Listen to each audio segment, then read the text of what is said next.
엑스코드 실행하고요. 크리에이트 뉴 프로젝트를 실행할 겁니다. 크리에이트 뉴 프로젝트를 하면 요 화면이 뜨죠. 앱으로 일단 할게요. 넥스트를 누르겠습니다. 프로젝트 이름을 헬로 월드로 하겠습니다. 그리고 스토리보드인 게 중요한 거죠. 지금 우리가 인터페이스 스토리보드로 만들 거고, 랭귀지는 스위프트고, 테스트 안 할 거고, 스토리지도 안 만들 거예요. 기본 상태에서 프로젝트를 하나 만들어 보도록 하겠습니다. 넥스트 누르고, 여기 바깥으로 뺐었죠. 웹스쿨 프로젝트 생성할 거고, 새 프로젝트 만들었습니다. 아무것도 안 한 상태예요. 여기까지 하시면 새 프로젝트 만들기. 그리고 나머지는 기디그노가 잘 동작하길 기대하면서, 첫 번째로 볼 게 앱 딜리게이트라고 하는 파일이고요. 앱 딜리게이트 파일 안에는 딜리게이트라고 하는 용어를 많이 쓰는데, 결국 앱이 아니라 앱 딜리게이트인 이유는 앱은 내가 알아서 할게, 너한테 요 정도만 공유해 줄 거야 라는 느낌이라고 생각하시면 좋아요. 그러니까 애초에 시작부터 UI킷은 이 프레임워크가 가지고 있는 철학 자체가 통제예요. 그래서 통제권 안에 있는 앱, 실제로 앱이라는 객체가 있는데 내가 갖고 있는데 그건 너한테 공개 안 할 거고, 내가 너한테 위임할 수 있는 건 딱 요거까지야. 해서 앱 딜리게이트라고 하는 객체를 우리한테 제공해 준 거예요. 새 프로젝트 딱 만들면 앱 딜리게이트만 있어서 앱이 실행되면 너한테 알려줄 수 있는 건 딱 여기까지. 내부적으로 동작하는 앱은 있는데, 처음 시작했을 때 실행되는 did finish launch with 옵션이라는 메서드와, 그리고 UI sync session이라고 하는 라이프 사이클은 나중에 추가된 거라서 그 몇 가지가 있어요. 앱이 실행되는데 필요한 코드들을 넣어두는 거고, 에셋은 스위프트 UI에도 동일하게 있었죠. 이미지 파일, 아이콘, 그리고 색상 값들을 정의할 수 있는 코드가 아닌 형태의 자원들을 놓는 번들 폴더예요. 폴더 구조로 되어 있어요. 그다음 인포 파일은 이거 plist라고 해서 프로퍼티 리스트고 XML 형태로 되어 있는 파일입니다. 얘는 환경 변수예요. 환경을 정의하는 키 밸류 내용들을 담는 거예요. 그래서 어플리케이션 씬 매니페스트라고 하는 설정 값에는 enable multiple window가 아니다. iOS 앱을 만들었으니까 여러 개의 윈도우를 갖지 않는다는 설정, 그리고 씬 컨피그레이션, 씬에 대한 설정 값은 윈도우 어플리케이션 세션 롤 안에 여러 가지 세션 롤들 중에 첫 번째 디폴트 컨피그레이션 롤은 컨피그레이션 네임은 디폴트 컨피그레이션이고, 씬 딜리게이트 프로덕트 모듈 이름 뒤에 오는 씬 딜리게이트라고 하는 클래스를 가지고 씬을 만들어낼 거고, 그 만들어낸 씬에 필요한 스토리보드는 메인이야 라고 하는 설정 값이 들어있고, 이걸 여기서 디폴트 컨피그레이션을 불러오면 이게 메인이라고 하는 스토리보드를 부르게 합니다. 자연스럽게 이제 다시 폴더로 넘어갈게요. 폴더 구조에서 앱 딜리게이트 설명했고, 에셋 설명했고, 인포 필리스트 설명했고, 그 다음에 요 노란색 아이콘 두 개, 런치 스크린과 메인이 있는데 얘네들이 스토리보드예요. XML이고 GUI 에디터, XML 에디터. 실제로 얘를 파일에서 열어보면, 이 파일을 비주얼 스튜디오 코드로도 열 수 있죠. 열어보면 어떤 파일 모양이냐면 이렇게 생겼습니다. XML이에요. 그러니까 뭐 복잡하게 막 있는데, 결국 이 복잡하게 있는 친구들을 분석을 하면 이런 식으로 지금 빈 화면에 뷰 컨트롤러 하나 들어있는 요 화면이 되고, 요 화살표 잊지 마세요. 요 화살표가 시작 지점을 의미합니다. 요 화살표가 시작 지점을 의미하고요. 스토리보드 엔트리 포인트라고 하는 지점과 함께 이런 화면을 가지고 있고, 런치 스크린은 뭐겠어요? 시작 화면, 맨 처음 뜨는 화면, 런치 스크린, 그리고 메인. 지금 처음 만들었으니까 아무것도 안 들어있고, 이런 것들, 그런 파일이 들어있고요. 그리고 딜리게이트 말고 씬 딜리게이트도 추가됐습니다. 씬 딜리게이트가 추가된 이유는 아이패드 OS가 들어오면서였어요. 아이패드에는 멀티플 윈도우, 원래 iOS 앱은 단일 윈도우에서 화면이 작으니까, 핸드폰 화면이 작으니까 단일 윈도우만 쓰는 프로그램을 만들었는데, 아이패드는 화면이 커서 화면 분할도 할 수 있고 한 앱이 여러 윈도우를 띄울 수도 있게 해주려다 보니까 그걸 관리해주는 필요가 생겼고, 그래서 씬 딜리게이트라고 하는 친구가 해서 여러 개의 윈도우를 추가할 수 있게 했는데, 여기를 iOS 앱에서는 단일 윈도우를 주로 쓰기 때문에 여기를 만질 일이 많지는 않아요. 우리가 이제 스토리보드를 걷어내려고 하면 만지긴 할 건데, 일단은 건들지 않고 넘어갑니다. 그 다음에 바로 우리가 주목하라고 말씀드렸죠. 뷰 컨트롤러를 가리키고 있어요. 앱이 실행될 때 메인 스토리보드를 열어서 구분 분석을 해서 앱이 실행되는 걸 확인하고, 거기에 첫 번째 요 화살표 따라서 컨트롤러 확인했고, 그래서 이 친구를 불러줘요. 그러면 뷰 디드 로드로 만나게 될 겁니다. 여기서 프린트 컨트롤러 뷰 디드 로드가 실행되는지 보면 되겠죠. 그냥 아무것도 안 하고 실행해 볼게요. 커맨드 시프트 Y 누르면 디버그 윈도우 뜬다고 말씀드렸습니다. 앞에 살짝 닫고 아무것도 없는 흰 화면이고, 뷰 디드 로드가 불릴 테니까 여기서 불렸습니다. 시뮬레이터 워닝인 것 같더라고요. 요 퍼스트 매트릭 관련된 시뮬레이터 워닝 같은 건데, 이건 무시하셔도 되고요. 뷰 컨트롤러 뷰 디드 로드 호출한 요 코드가 실행됐죠. 아무것도 안 했어요. 기본 요거 한 줄 추가한 거예요. 지금 프린트. 실행 다시 하면 프린트 구문이 실행돼서 디드 로드가 실행됐고요. 몇 가지만 더 해볼게요. 우리 수업에서 다뤘던 여기 오버라이드 will appear, 그리고 did appear, 그리고 will appear 사이에 새로 추가된 거 슈퍼 뷰저링 프린트 1번이고요. 그리고 얘가 두 번째 실행되고, 3번 세 번째 실행되고, 네 번째 실행되고, 다섯 번째 실행되고, 여섯 번째 실행될 겁니다. 여섯 번째는 아마 우리 목표의 5, 6은 아직 못 볼 거예요. 화면이 안 꺼지니까 그냥 뜨고 가만히 있으니까. 그래서 다시 보시면 1, 2, 3, 4 거의, 그러니까 지금 시뮬레이터가 올라오기도 전에 다 표시가 됐죠. 여기까지. 그만큼 뭐 앱에 들어있는 게 없으니까 쭉 진행돼서 여기 4번까지 버립니다. 이거 말고 추가해봐야죠.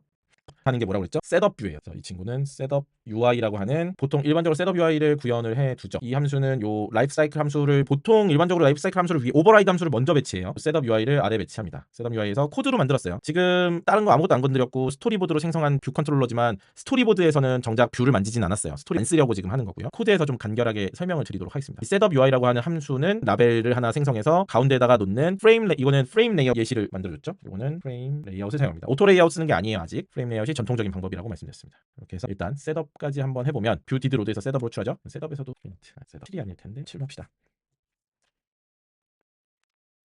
됐고 우리 디버거에 보면 디버거 요거죠. 뷰 하이러키 요거 보시면 조금 더 구체적으로 화면을 볼 수 있죠. 그래서 여기에 뷰가 떴고 동적으로 화면을 구성하는 게 아니라 정말 그냥 딱 정직해요. 여기서부터 100포인트고 여기서부터 20포인트 떨어진 그런 친구가 되겠습니다. 뷰를 붙이는 거예요. 이게 생략된 거예요. 셀프가 셀프 뷰 얘가 메인 뷰고요. 셀프 메인 뷰 라벨을 뭐요 하나씩 내가 시키는 대로 동작하는 거죠. 이 포인트 100포인트는 요 애드 서브 뷰 할 때 동작하는 거예요. 이 기준으로 앞에서 20 위에서 100을 떼는 거예요. 4포인트짜리 시스템 폰트를 사용했다. 뷰 그리고 하고 싶었던 건 뷰를 하나 더 추가하는 일이에요. 뷰를 하나 더 추가할 거고요. 추가할 때는 커맨드 N 누르면 새 파일을 만드는 요 다이얼로그가 뜨고요. 이 중에 코코아 터치 클래스라고 하는 이름의 클래스를 만들어 줄 거예요. 이게 전통적으로 UI 킷이라는 게 코코아 프레임워크라고 말씀드렸죠. 코코아 프레임워크의 코코아 터치 클래스 중에 UI 뷰 컨트롤러가 있어요. 두 번째 서브 클래스 오브라고 하는 게 여기 드롭다운을 눌러보면 UI 이게 클래스 커맨드 N 누르고 코코아 터치 클래스를 만드는 거니까 이 친구가 코코아 터치 클래스에 기본적으로 탑재되어 있는 모든 클래스 나열해서 보여줘요. 그 중에 우리는 UI 컨트롤러를 상속받는 새로운 뷰 컨트롤러를 하나 만드는 거예요. 새 파일을 하나 만드는 거고 스위프트 언어로 만들 거예요. 오브젝티브 C 여기서는 오브젝티브 C도 설정할 수 있어요. 근데 우리 오브젝티브 C는 안 해요. 그리고 여기 XIB 파일 추가한다. 요게 바로 인터페이스 빌더 파일 추가한다는 거예요. 전통적인 레거시 코드인 거예요. 템플릿이 원래 전통적으로 그렇게 만들어 왔으니까 다이얼로그가 있는데 안 써요. 이제 우리 지금 앞으로 안 쓸 거예요. XIB 파일로 하는 건 안 만들 거고 그냥 만들 거 그냥 서클래식만 쓸 거예요. 서클래스 UI 뷰 컨트롤러 여기에 세컨드 뷰 컨트롤러라는 이름으로 그냥 하나 만들 거예요. 그걸 헬로 월드 폴더 안에다가 추가를 해줄 겁니다. 그러면 이렇게 기본적으로 뷰 컨트롤러를 상속받는 뷰가 가지고 있는 여러 가지 함수들 뷰디드 로드와 내비게이션으로 넘어왔을 스토리보드 베이스 여기 써 있는 얘기가 뭐냐면 스토리보드 베이스 어플리케이션에서 내비게이션을 준비하는 코드 프리페어라고 하는 세그웨 동작 코드에 대한 주석이 달려 있어요. 너 이거 쓸이라고 하는 건데 우리 안 쓸 거예요. 그래서 지울 거고요. 얘는 지우고 그냥 기본적으로 세컨드 뷰 컨트롤러를 가지고 있고요.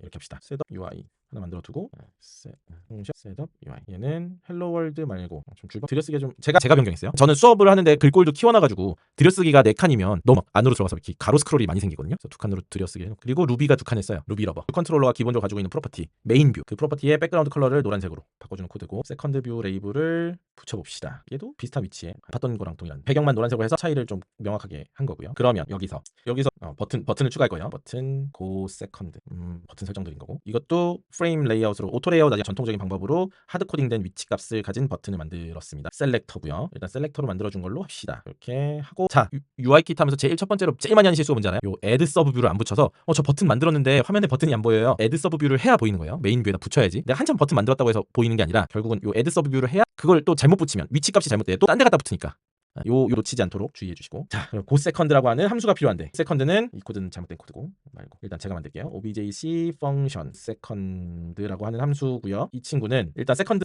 뷰 컨트롤러를 만들고 이 친구를 present 하면 되겠죠. 요 present라고 하는 함수도 뷰 컨트롤러가 가지고 있는 친구인데 얘는 앞으로 띄워요. 앞으로 컴플리션 핸들러도 안 써도 되는 걸로 알아요. 2개만 써도 될 겁니다. 애니메이션도 디폴트 값이 있는데 이 함수가 애니메이션 플래그 디폴트 나보네. 언제 돼요? 버튼이 눌릴 때 돼요. 인사이드 말씀드렸죠? 자 실행해 볼게요. 여기까지 해놓고 실행라는 버튼이 여기 생겼고 누르면 노란색으로 프레젠트라고 하는 건 모달 뷰라고 해서 원래 뷰에다가 그냥 위에 덧대서 뷰 세컨드 뷰를 만든 거죠. 프레젠트 같은 경우는 스와이프 제스처는 기본형이에요. 그냥 기본으로 내가 닫기 버튼 따로 만들지 않았지만 디스미스라고 하는 함수를 호출해줘요. 내가 그냥 이렇게 끌어내리면 돼요. 올라온 거 이렇게 끌어내리면 내려갑니다. 여기까지 해서 어렵지 않죠? 그냥 뷰 컨트롤러 베이스예요. 뷰 컨트롤러끼리 통신을 하면서 화면을 만들어주거나 하면 되고요. 우리가 만들었던 첫 번째 뷰 컨트롤러 같은 경우는 생명주기 판단하기가 여기 아무 코드도 안 넣었으니까 그냥 이거 쓸데없는 코드니까 일단 지울게요. 친구들 여기서 보는 거보다 세컨드 뷰를 조금 더 보는 게 더 잘 보일 것 같아서 코드를 옮겼어요. 여러분들 실습하시는 동안 요거는 뭐 나중에 따라 해보셔도 되고 한번 보여드리려고 코드를 세컨드 뷰 컨트롤러에다가 옮겨놨고 여기서 실행하는 요 코드 쭉 보시면 고 세컨드를 누르는 순간 생성될 거고요. 실행되고 셋업 윌 어피어 이즈 어피어링 디드 어피어까지 쭉 실행됐고 얘를 내리는 순간 윌 디스어피어가 실행됐죠. 내가 이걸 다시 올려놔 놓으면 디드 지금 여기서부터 여기까지 다시 한번 돌았어요. 그러니까 이게 애플이 되게 좋은 게 친절한 게 끌려고 해도 함수 호출해 주는 거예요. 사용자가 끌려고 했다가 다시 취소했지만 요거 다시 돌았어요. 이 얘기는 뭐예요? 디드 어피어에다가 뭘 잘못 써놓으면 반복적으로 화면에 나타날 수도 있겠죠. 그러니까 요거는 판단을 잘 해야 돼요. 로드에서 초기화 해놓는 게 맞는 게 디더피어는 지금 보시는 것처럼 이런 경우에도 디더피어가 또 실행되니까 여기다가 생성 잠수 같은 걸 넣어놓으면 계속 메모리에서 생성을 하고 있겠죠. 덮어쓰고 뭐 이러겠죠. 그런 문제 생기니까 그래서 생명주기를 판단 잘 아는 게 중요합니다. 내려가는 것도 한번 볼게요. 자, 다 켜진 상태에서 얘를 내려서 끄면 윌 디스어피어, 디드 디스어피어가 호출이 됩니다. 이렇게 이 한 사이클을 도는 거예요. 뷰 컨트롤러가 생성을 제가 시켰죠. 뷰 컨트롤러에서 내가 버튼 이벤트에다가 add 타겟 세컨드 버튼 고 세컨드라고 하는 함수를 실행했고 거기서 생성자 함수 호출했고 프레젠트에 붙여주기만 했어요. 다른 거 아무것도 안 했어요. 딱 요 두 줄 가지고 세컨드 뷰를 만들어냈고 요거를 그럼 세컨드 뷰는 iOS 운영체제에서 이거를 메모리에 상주시켜주고 렌더링하는 여러 가지 그 기능들 내부적으로 동작시키는 거예요. 동작을 한다. 여기까지 한번 올려놓고 넘어가겠습니다.